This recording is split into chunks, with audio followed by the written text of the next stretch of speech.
There is a particular kind of person who prides themselves on being reasonable, fair-minded, someone who gives people the benefit of the doubt, who assumes good intent, who believes that most conflict is simply a misunderstanding waiting to be resolved, with enough patience and enough grace. This person rarely suspects they are being managed, not because they are unintelligent, often the opposite. They are perceptive about nearly everything except the one thing that would protect them most. The quiet architecture of influence being built around them, one small concession at a time.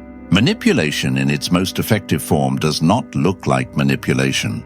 It looks like a compliment that lands strangely, a favor that somehow creates a debt, a silence that punishes you more than shouting ever could. It looks like someone rewriting a conversation you both just had calmly, confidently, until you begin to doubt your own memory of it. And the truly unsettling part is this: you were there for the entire thing. You heard every word, and still somehow you walked away uncertain of what actually happened. That uncertainty is not an accident. It is the product. Robert Greene has repeatedly written about what can be called the social mask, the identity a person constructs to navigate the social world. Most people assume the social mask is simply a performance, a version of the self shown to others. What Robert Greene reveals more precisely is that the social mask can become a tool deployed deliberately by those who have learned that sincerity is often less effective than strategy. Some people wear their social mask, others weaponize it. There is a specific discomfort that arrives when you realize you have spent years responding to someone's mask, believing it was their face. You gave your trust to a performance, and the performance was built specifically to receive it. This is where most people's understanding of manipulation fails them.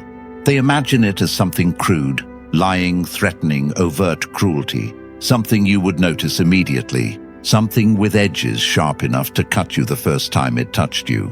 But the manipulation that actually works, the kind that reshapes years of a life without ever being named, does not announce itself. It arrives disguised as helpfulness, as concern, as love. It even arrives wearing the exact expression you were hoping to see. You don't recognize manipulation because you are looking for a monster. What you are dealing with is a mirror, someone who has studied, consciously or not, exactly what you need to feel safe, and offers you a version of it, not the real thing. A version calibrated precisely to your specific hunger. If you crave certainty, they become certain. If you crave being understood, they mirror your language back to you with uncanny accuracy. If you crave being needed, they become helpless in ways that only you seem equipped to fix. This is not coincidence. It is reconnaissance.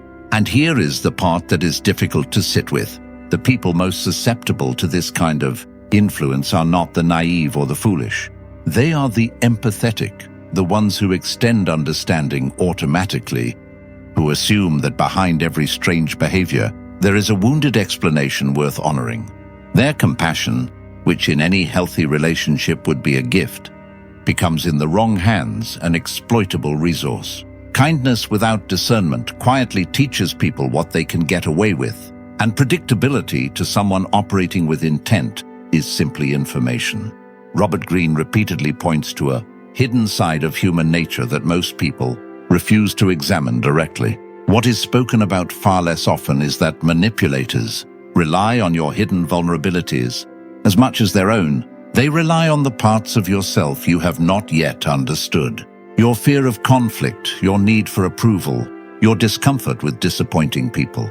These are not flaws they invented. They are doors you left unlocked long before you ever met them. They didn't build the door. They just learned where it was. There is a moment early in these relationships that almost everyone remembers if they are honest with themselves, but almost no one names correctly at the time. It usually feels like relief, like being finally seen. Someone listens with unusual intensity. They remember small details you mentioned once in passing and bring them back to you later with a warmth that feels like being cherished. They seem to understand you faster than anyone ever has. What actually happened is quieter and far less flattering.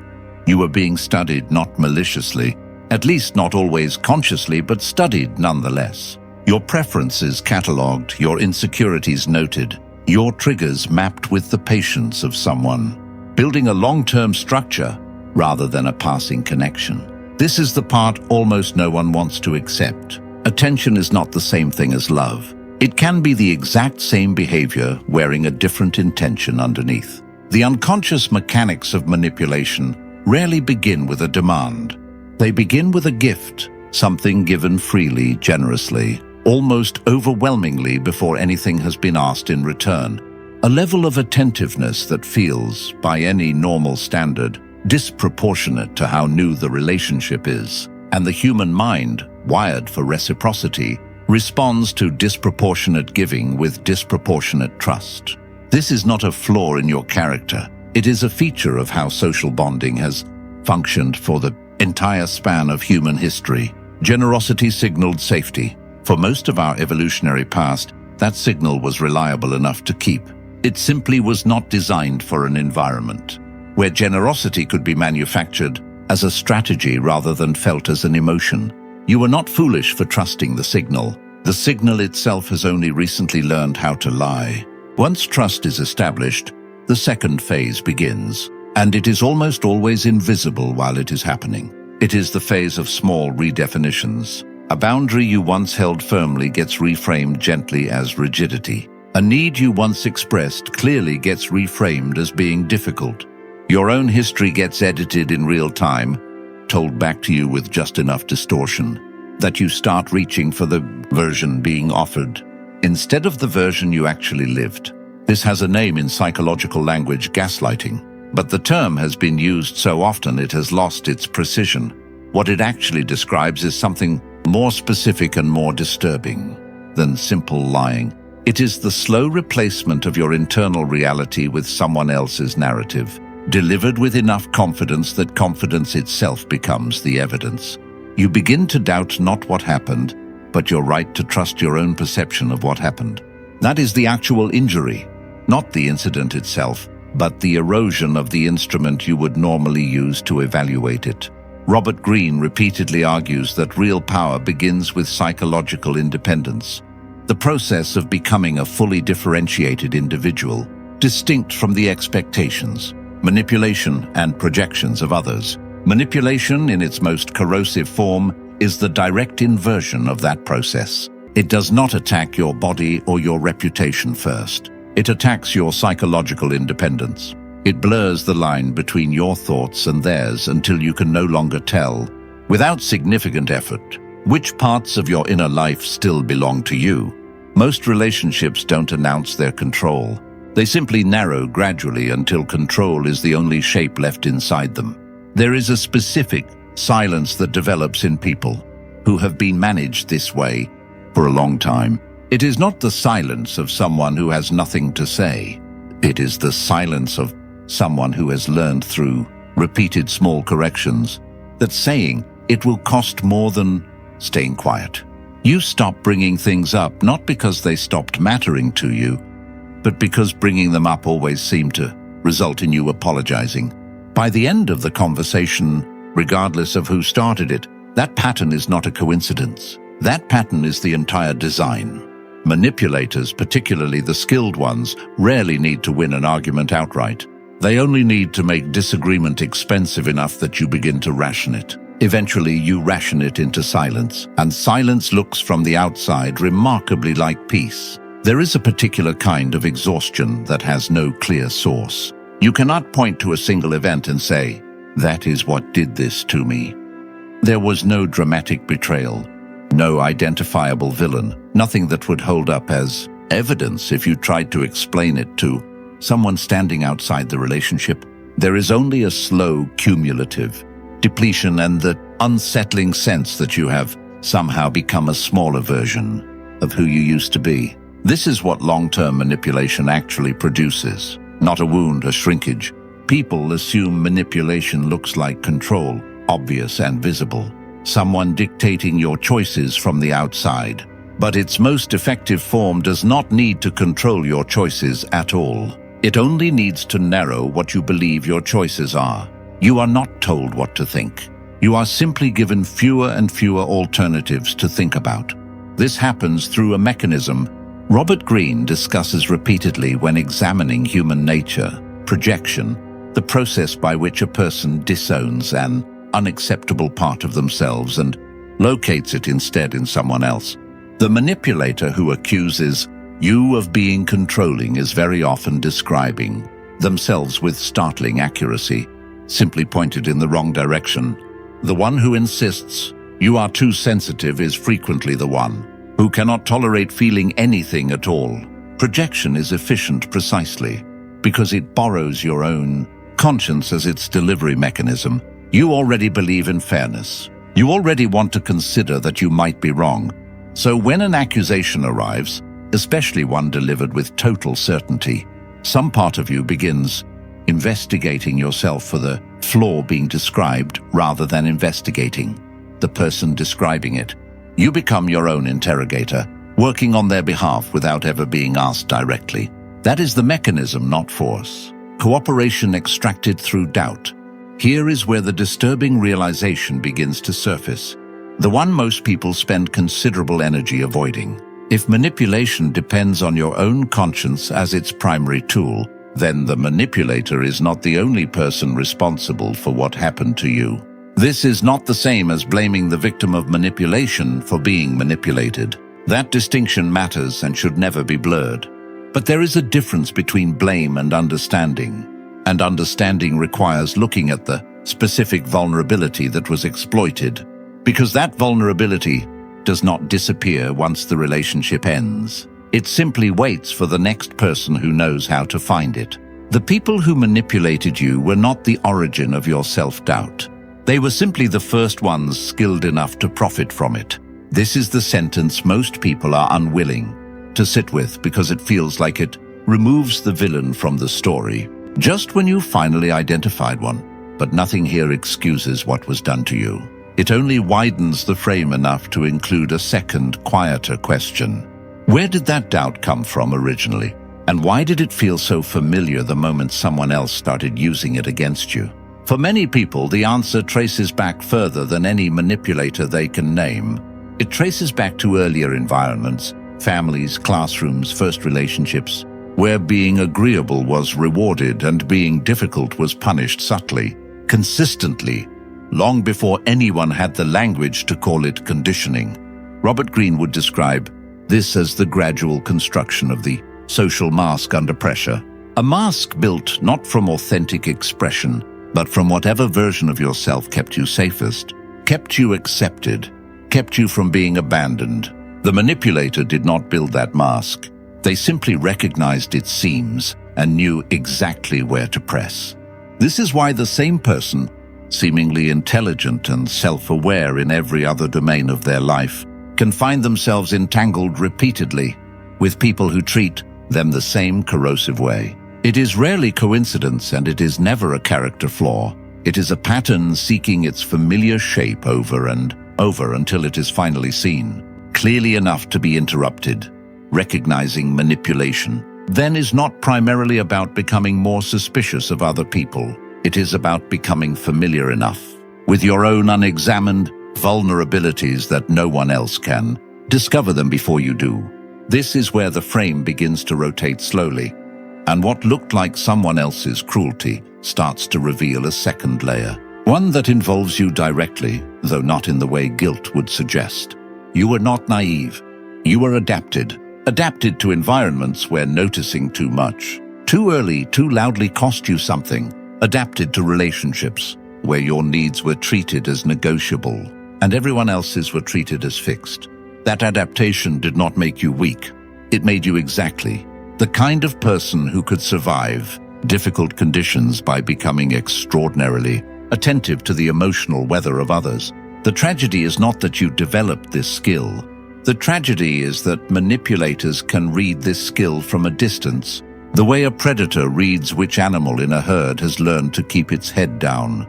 There is a moment, and if you have lived through this, you will recognize it precisely, where you begin to notice the pattern itself rather than any single instance of it.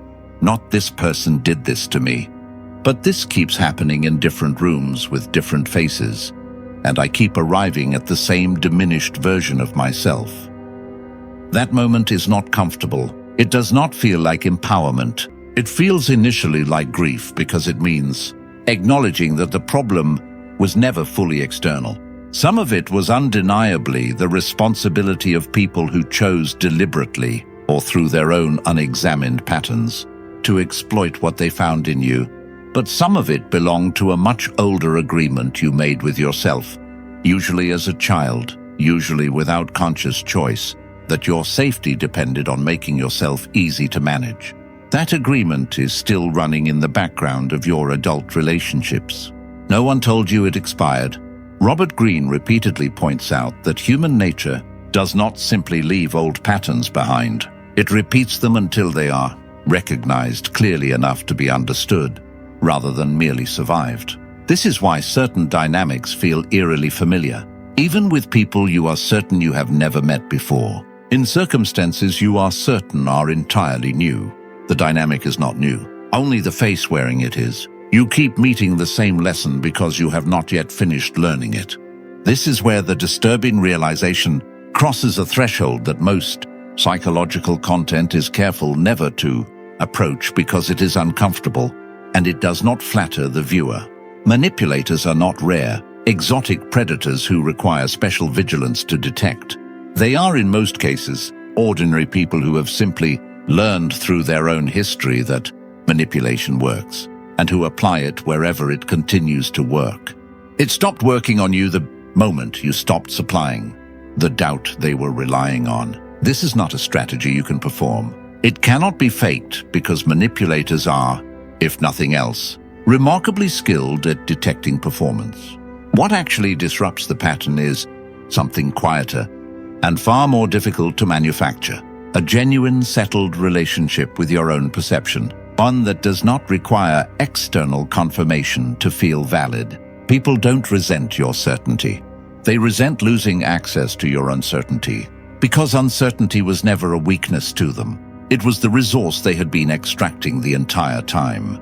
There is something almost clarifying about seeing this clearly. Even though clarity at first does not feel like relief, it feels like loss. The loss of the story where you were simply unlucky, where the wrong people happened to find you. In its place is a more demanding story, one that asks you to examine what in you made their approach effective. Not so you can carry blame, but so you can finally close the door they walk through. The door was never labeled weakness. It was labeled willingness to doubt yourself before doubting anyone else. And once you notice exactly where that door is, something strange happens. You start to notice the people who go looking for it in others. The way a person who has finally identified a scam recognizes its structure instantly, the next time it is attempted, regardless of how it is dressed. You do not become paranoid. You become fluent in a language you were fluent in your entire life, without knowing you were speaking it. There is a specific kind of quiet that follows this realization, and it is worth describing honestly because it is rarely peaceful in the way people expect it to be. It is not relief, not yet. It is closer to standing in a room you have lived in for years and suddenly noticing, for the first time, exactly where all the furniture came from, who arranged it, and why certain doors were always kept slightly ajar while others were sealed shut without explanation. You start reviewing old conversations with a different instrument. Not memory exactly, something closer to forensic attention. And what you find is rarely one dramatic lie. It is dozens of small recalibrations, each one so minor on its own that objecting to it would have seemed unreasonable at the time. That was the design. Nothing was ever large enough on its own to justify your resistance. This is the particular cruelty of sophisticated manipulation. It does not ask you to accept something monstrous all at once. It asks you to accept something almost imperceptibly smaller than what you deserved, repeated often enough that the accumulation becomes your new baseline without you ever consciously agreeing to lower it. Robert Greene repeatedly argues that human nature ultimately pushes us toward awareness, not comfort, and that anything preventing clear judgment will eventually reveal itself through consequences rather than insight if insight is ignored for too long. This is often what exhaustion, resentment, and unexplained anxiety actually are. Not weakness, correspondence, your deeper mind sending you a report on a discrepancy. Your conscious mind has been too polite to examine. What happens after this recognition is not dramatic, and this matters because most narratives about reclaiming yourself promise a kind of triumphant transformation that rarely resembles what actually occurs. What actually occurs is smaller, quieter, and considerably more permanent. You stop explaining yourself to people who have already decided what you are. You start noticing the specific moment where a conversation shifts from an exchange into an extraction, and you no longer follow it there out of habit. This is not coldness. It is discernment, finally permitted to function without apology. The people who relied on your doubt will likely experience this shift as a loss, and they may describe it in language designed to reinstate the old arrangement. You've changed. You used to be more understanding. You're different now, and not in a good way.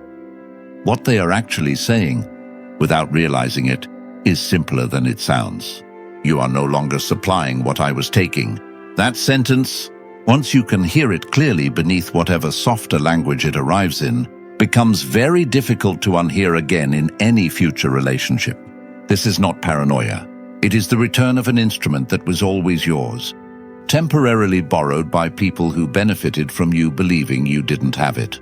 Recognizing manipulation in the end was never really about identifying villains. Most of the people who did this were not calculating monsters plotting your undoing. They were simply operating the only way they knew how to get their needs met in a world that rewarded them for finding people willing to doubt themselves on command. You were not their victim by accident. You were their victim by exact specification, one they discovered accidentally and then exploited deliberately. And now that the specification has been named, it no longer fits quite the way it used to. Somewhere right now, someone is meeting a person exactly like the one who once reshaped you, and they are walking toward them with the same open, undefended trust you once carried. They will learn eventually the same lesson you learned, or perhaps they won't.